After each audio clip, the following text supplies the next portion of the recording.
Hey, what's up, guys? Welcome back to Guys at Magic. This is Hunter and Steven. Say what up, Steven.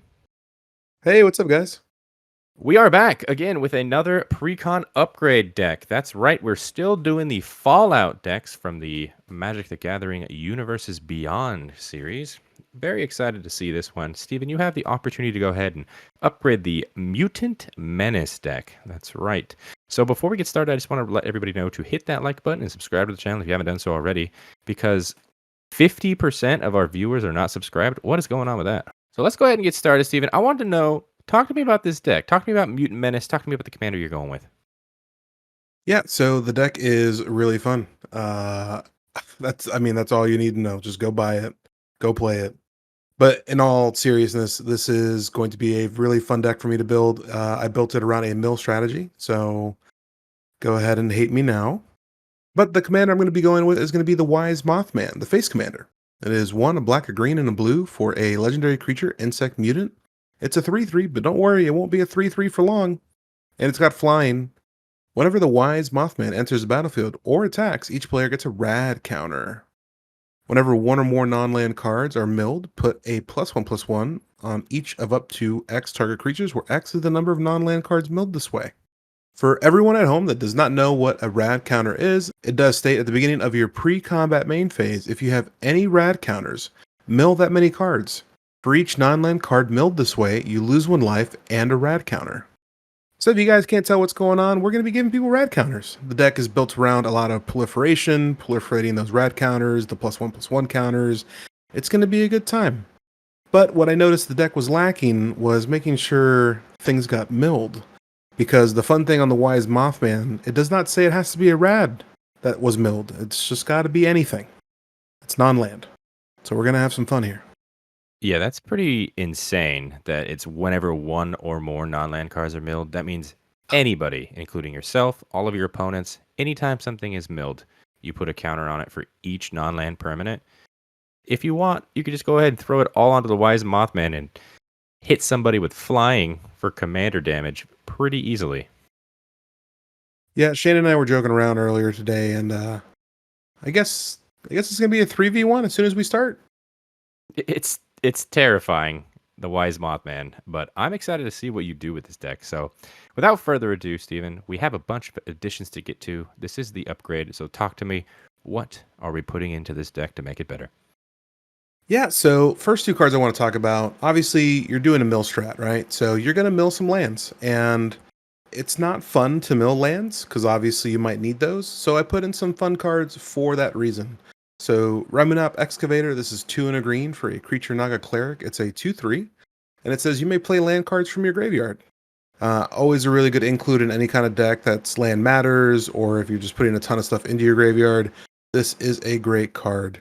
And then to follow that one up, I have World Shaper. This is 3 and a green for a creature Merfolk Shaman. It's a 3/3, and then whenever it attacks, you may put the top 3 cards of your library into your graveyard. And then whenever it dies, put all land cards from your graveyard onto the battlefield tapped. Oh, buddy, is that a fun death trigger? That is a very spicy one.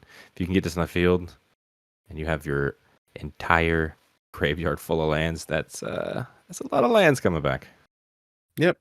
The deck is pretty hefty on the mana cost for some of the things that we want to do. So yeah, I just kind of wanted to make sure lands were abundant. Yeah, and you're doing that with these 2 cards for sure. All right, so we got some Land Matters card. Talk to me about some of the mill strategy. First up, let's talk about 2 of my favorite cards in Magic the Gathering. These 2 cards actually kind of got me into Magic. Both, funny enough, from Zendikar. First one we're going to talk about is going to be Hedron Crab. This is going to be 1 blue. It's a creature crab. It's a 0/2. Not a lot of attack power there, but who cares about that because we have landfall, baby. Whenever land enters the battlefield under your control, target player puts the top 3 cards of his or her library into his or her graveyard. And then obviously the better of the 2 crabs. We have Ruin Crab for 1 blue for a creature crab. It's a 0/3. A little bit of a bigger butt on this crab. But it has landfall as well, and then it says whenever a land enters the battlefield under your control, each opponent mills 3 cards. A little bit of upgrade in that Zendikar Rising, don't you say, Hunter? Yeah, that's Ruin Crab is pretty much a strictly better version of Hedron Crab in all aspects. When it comes to toughness and also its just ability. But these two cards are really mean, and I can see what you're talking about when it came to the first two cards we talked about. So, yeah, the mill strategy there is terrifying with the crab so far. Well, obviously, you say terrifying, but you can't have a terrifying mill deck without Bruvac the Grand Delinquent. It is 2 and a blue for a legendary creature, Human Advisor. It's a 1/4, and it says if opponent would mill 1 or more cards, they mill twice that many cards instead. Yeah. This is such a mean card in any mill strategy. Bruvac is. Oh, God. I can already see this deck just popping off and just milling me for a lot. And the last creature I threw in here because we have so much milling going on, it is Zelix Sanity Flare. For 2 and a blue, you get a legendary creature horror. It's a 2/3 and it has Hive Mind. Whenever a player mills 1 or more creature cards, you create a 1/1 black horror creature token. Then you can pay 1, tap it, target player mills 3 cards. It also says choose a background, which will be flavor for this card in this deck. Yeah, I really like this card as well because not only will everybody getting rad counters, you're getting rad counters too, and it says whenever a player mills one, so you're going to be milling cards as well, so who knows. However many 1/1 black horror creature tokens are coming on the battlefield, it's going to be nuts. Yep, and this deck does have a lot of fun instances where you can put +1/+1 counters on things. So having all these 1/1s as whether we need blockers or swinging with a mighty force, it's going to be a good time. For sure. So let's go ahead and move on. It looks like that's all the creatures. Talk to me about some of the sorceries you're throwing in here. Well, I talked about putting lands in my graveyard. Let's talk about putting them back into my hand. So, Life from the Loam, really fun card. It's got Dredge, but this is 1 and a green. It's a sorcery. It says return up to 3 target land cards from your graveyard to your hand. It also has Dredge 3. If you don't know what Dredge is, essentially, if you go to draw a card, instead of drawing the card, you can mill 3 cards and then put this back into your hand. So really fun card in this deck. Allows us to kind of mill some stuff, whether those be lands, to kind of play around with some stuff, or maybe some fun stuff we can recur. Life from the Loam is a really fun card, for sure. Yeah, without a doubt. And the last sorcery I'm going to be adding is going to be Breach from the Multiverse. This is 5 and 2 black. It has a fun piece of text here. It says each player mills 10 cards. For each player, choose a creature or planeswalker card in that player's graveyard. Put those cards onto the battlefield under your control. Then each creature you control becomes a Phyrexian in addition to its other types. Don't really care about the Phyrexian part, although that is fun. A little bit of flavor there. I like it. But yeah, let's mill 40 cards with 1 card. As someone that owns a Captain and Gathrod kind of mill strategy, I have this card in that deck, and oh boy, is it fun when it actually gets cast because, oh, there's 40 cards being milled if there's everybody still alive at the table, and it's in this deck, you're going to be getting a lot of counters on whatever creature you want if your commander's on the field. Mm-hmm. Not to mention, I also get some fun toys from your decks. Very true. Okay, Steven. Well, those are your sorceries. I see one instant here. What is this? So I do get a little afraid when I play mill decks, especially when I'm milling myself. So in order to basically have a shuffler in the deck, I put Nexus of Fate. Nexus of Fate is 5 and 2 blue. It's an instant. You can take an extra turn after this one. If Nexus of Fate would be put into a graveyard from anywhere, reveal Nexus of Fate and shuffle it into its owner's library instead. Yeah. I could see why this is going in the deck, because if you accidentally mill it, it still goes back in the deck. Yep. And It here's the fun never part. leaves. Let's say we get to the very end, and this is the last card in my deck. Then I'm just taking infinite turns. Yeah, I can see that. If you accidentally mill yourself, Nexus to Fate will never, ever go away. It's always going to be in your library. You're going to draw it. You're going to take an extra turn. It's going to go to the graveyard. You're going to put it back in your library. And repeat the process until you win. Seems good. A little bit of a backup. Backup plans. I love it. Okay. Well, that's the only instant that you're talking about today. How about the artifact department? What are we putting in there? So we've talked about staples and mill decks. When it comes to artifacts, 2 come to mind every single time I hear the word mill. This first one is going to be Altar of the Brood. This is 1 mana for an artifact. Whenever another permanent enters the battlefield under your control, each opponent puts the top card of his or her library into his or her graveyard. This is probably my favorite one drop in the game. I love the fact that it says another permanent, so lands included. Yeah, Alter the Brood. It's pretty nuts once you get it going because it's permanence. Like if it's tokens or anything, each opponent is milling a card. It gets out of hand very quickly. And speaking of opponents, let's talk about the second one, Mind Crank for 2 mana. We have whenever an opponent loses life, that player puts that many cards from the top of his or her library into his or her graveyard. I love this card because we are in a format where attacking is very important. And obviously, if you guys swing at each other, you're going to be milling some cards. Yeah, as the guy that's doing the go wide strategy with Hail Caesar, the other opponents are going to be milling quite a bit of cards. So me and you can work together, right? Just don't mill 100%. me. Please don't mill me. No promises. All right. These two cards are terrifying, but it seems that we're not finished quite yet. You've got some enchantments as well. What are these? Well, I love drawing cards, so why not throw a little Monarch in there? So, Cord of Cunning is 1 and 2 blue for an enchantment. When it enters the battlefield, you become the Monarch. And then at the beginning of your upkeep, any number of target players each mills 2 cards. If you're the Monarch, each of those players mills 10 cards instead. Now, I do hate the Monarch as well because it definitely puts a target on your back. Not that this deck won't already do that for me, but yeah, I love this effect. I love that it says any number of target players. So hey guys, who's still at the table? Yeah, that's a bit of politics there. Like, hey, are we cool? I won't mill you 10 if you're the monarch. That's gonna be mean. And the last enchantment I threw in there is Psychic Corrosion. This is 2 in a blue. Whenever you draw a card, each opponent puts the top 2 cards of their library into their graveyard. A little bit of card draw in this deck, but obviously you have to draw at least 1 card per turn, and it's gonna hurt people. Looking at these additions, man, I'm already hurting when we get our gameplay going because I want to do my cool stuff too, but it looks like you're gonna be milling all my cool stuff. Well, it's fine. Just just bring it back, right? Just recur it. Free spell's good. Yeah, sure. But that is going to do it for all of your spells. It's time to touch the mana department. What are we doing with the lands? I pulled the Shane, man.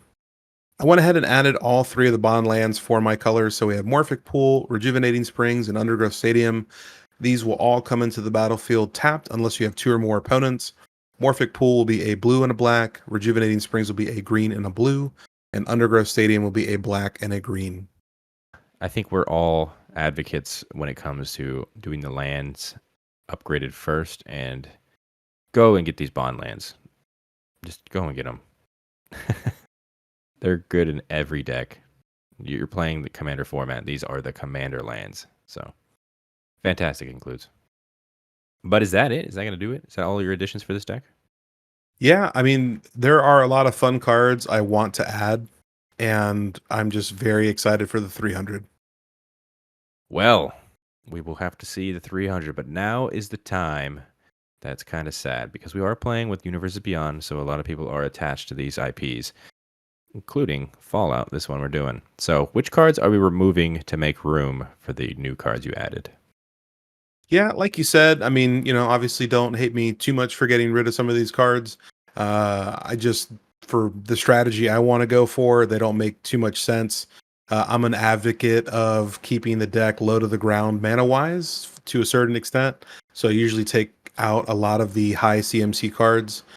So we'll go ahead and get right into it. So we'll start with Alpha Deathclaw. This is 4, a black and a green. For a creature lizard mutant, it's a 6/6 with menace and trample.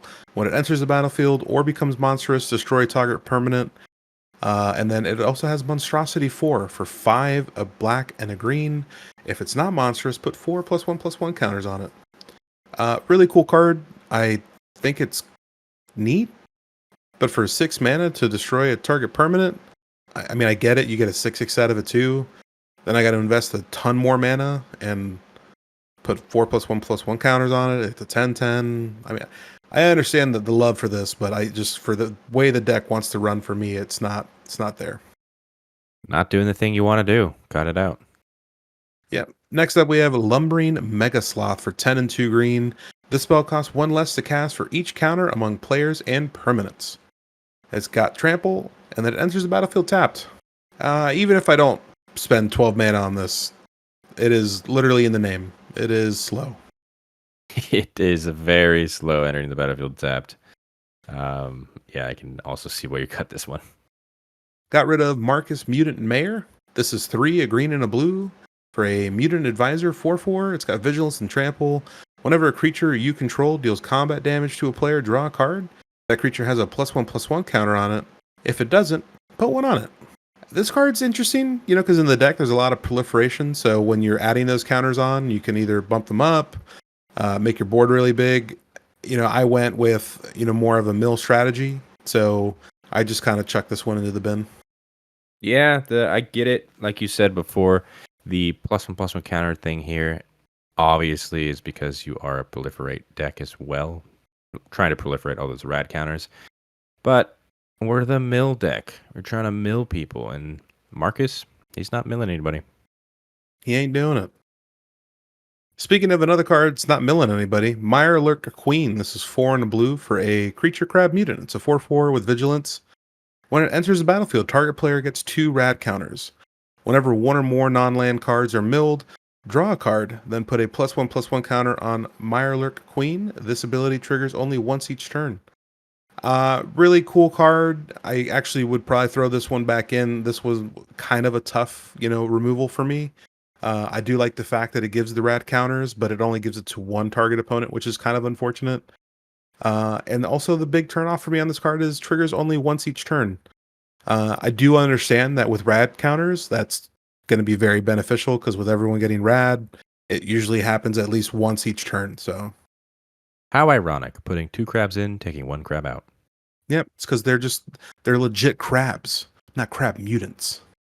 Next up on the chopping block, we got Piper Wright, Public Reporter. It's 1 and a blue for a legendary creature, Human Detective. It's a 1/2. Whenever it deals combat damage to a player, investigate that many times. Whenever you sacrifice a clue, put a +1/+1 counter on target creature you control. Whoa, are we playing Morska here? Or are we playing the Wise Mothman? This one is a weird include. It's trying to do the clue thing, but your deck doesn't do the clue thing. Last 2 creatures I'm getting rid of. I got rid of Young Death Claws. This is 2, a black and a green for a creature lizard mutant. It's a 4/2 with menace. Each creature card in your graveyard has Scavenge. The Scavenge cost is equal to its mana cost. Scavenge says, exile a creature card from your graveyard and pay its mana cost. Put a number of +1/+1 counters equal to that card's power on target creature. Scavenge only as a sorcery. No. And lastly, Strong, the Brutish Thespian for 4 and 2 green. It's a legendary creature, Mutant Berserker. It's a 7/7 with Ward 2. It's got Enrage. Whenever it's dealt damage, you get 3 rad counters and put 3 +1/+1 counters on Strong.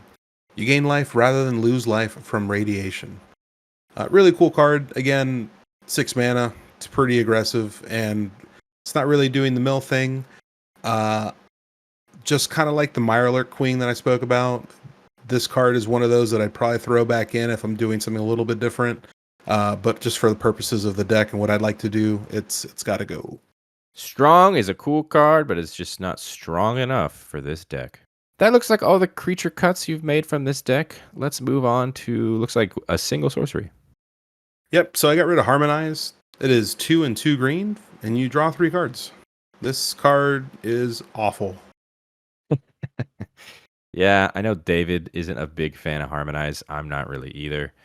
I can see this is an easy cut. It's uncommon for a reason. 4 mana to draw 3 at sorcery speed. Not doing it for me either. Moving on to your artifact department. We chop anything from there? Yep, and I know we're getting a little hate, but I did get rid of the Strength Bobblehead. It is 3 for a artifact Bobblehead. You can tap it, add a mana of any color. You can also pay 3, tap it, put X +1/+1 counters on target creature where X is the number of bobbleheads you control. Activate only as a sorcery. This deck comes with only 1 bobblehead. That is pretty wild. The other decks came with 2. I could see why you're cutting this. Only putting 1 counter for 3 mana is at sorcery speed is not good. No, I'm also not a huge fan of 3 mana rocks. I mean, I do love the fact that this has a little upside, but if we're not leaning into a bobblehead theme, this is pointless. Okay. One artifact, one sorcery. I'm seeing one enchantment getting the axe. Yep, I got rid of Vault 87 Forced Evolution. This is 3, a green and a blue. It's got 3 chapters on here. The first one says gain control of target non-mutant creature for as long as you control Vault 87. Second chapter says put a +1/+1 counter on target creature you control. It becomes a mutant in addition to its other types. And the third chapter, draw cards equal to the greatest power among mutants you control. So I get to keep one of your things for a couple turns, and then it goes back to you. That's cool.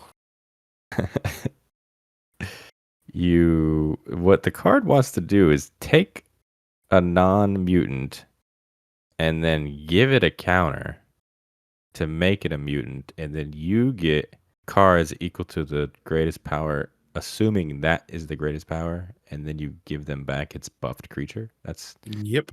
interesting card. Yeah, Sure. it's an interesting card for sure. Um I just no. Yeah, I understand why you're cutting this card. It doesn't make a lot of sense. I mean, yes, you can go ahead and grab something of yourself if you didn't have any of your mutants on the field. Kind of like a get around, but if you did grab something else, you are giving it back to them, so I get it. It's not the best of cards in my opinion either.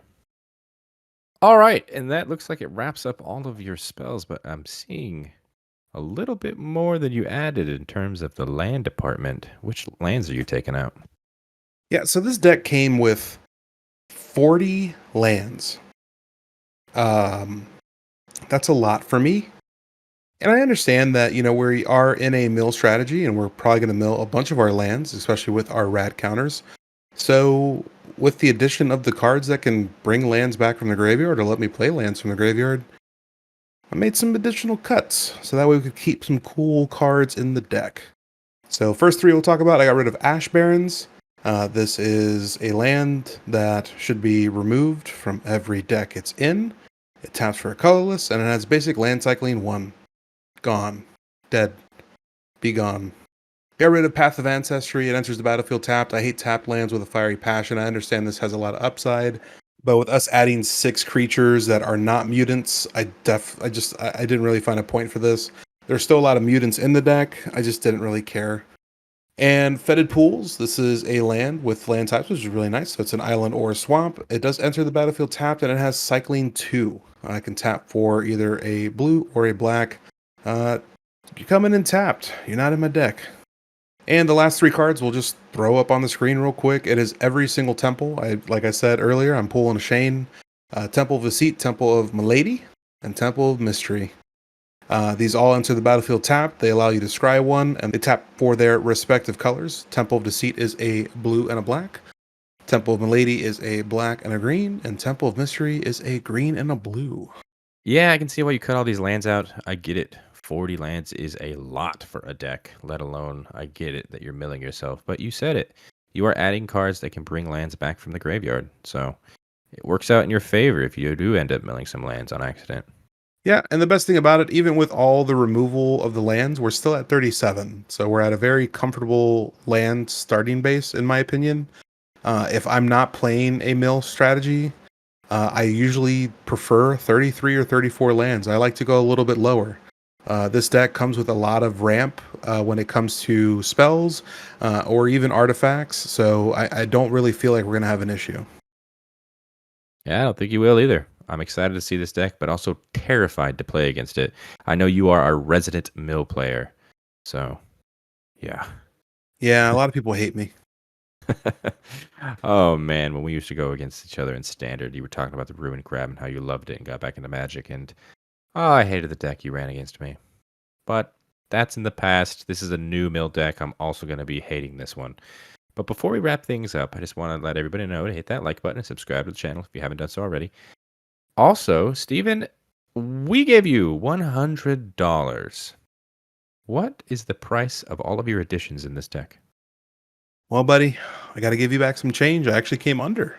The price at the time of this recording with these additions, we're sitting at $99.44. Wow, you are coming and give me some change, some pennies almost. But yeah, I like it, Steven. Good job. You have any final thoughts with this commander of the Wise Mothman and the deck as a whole? Final thoughts, Hunter. I love milling, and this deck is going to do what I want it to do. Uh, I do feel like once people start to see this Fallout commander do a little bit more, people are going to be swinging at you and focusing you. So definitely build a strong board state as much as you can. But no, this deck was built pretty good off the rip. The additions are just for like a little fine tuning. But this was actually a super strong deck just from the Precon. Yeah, and like I said in the beginning of the video, you can put those counters on the Wise Mothman. I think hitting someone with commander damage with the Wise Mothman is going to be extremely doable. I'm excited for it. That's going to do it, though. If you guys agree with these additions, maybe you would have added something a little different. Maybe you would have cut something that Steven didn't cut. Instead, you disagree with the cut. Let him know in the comments section down below. In the description, if you guys wanted to see this full deck list, you can go and click on that. That is on the Moxfield link. Playtest it yourself. It's a fun one. Also in the description, you will find links to all of our social media accounts. That's TikTok, Twitter, and Instagram. That's at Guys That Magic for each one. Follow along to keep up to date with everything else that we got going on. And on the screen right now, those are all of our Patreon subscribers. Thank you guys so much for your added support. It means the world to us. If you guys wanted to see what they are seeing, which is not here on YouTube, check the link also provided in the description down below and consider subscribing. And until the next video, hope you guys have a great rest of your day. Peace. Goodbye.